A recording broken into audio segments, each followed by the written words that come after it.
In the week since the U.S. Supreme Court overturned Roe v. Wade, you've seen video of protests around the country. And today, those protests happened right here at home outside the Richmond County Judicial Center. News Channel 6's Bria Smith spoke with some of them. It's been exactly 1 week since the Supreme Court's decision to overturn Roe v. Wade, leaving the decision to abortion rights up to the states, and people with both feet planted, standing firm for what they believe.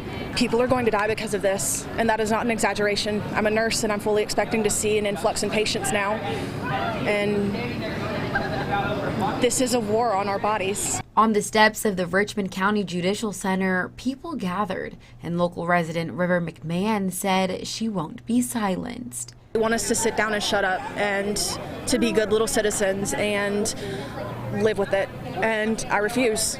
I will not live with it because, like I said, this is a war on our bodies, and it's not a war that I'm willing to lose. Since the beginning of Roe v. Wade in the 1970s, local residents Susan Kronberg and Alice Newcomer say they have fought for the right for abortion to exist.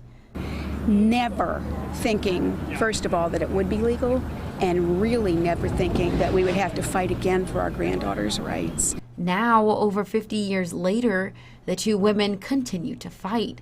They say this time it's for their daughters and granddaughters. We don't have maybe another couple of decades if we're lucky, but our girls have got many decades that they're going to have to live with these decisions. Both men and women continue to fight until they see the right side of what they consider to be wrong. I think that if they want to get back to being a non-biased Supreme Court, then they should actually hear the voice of the people.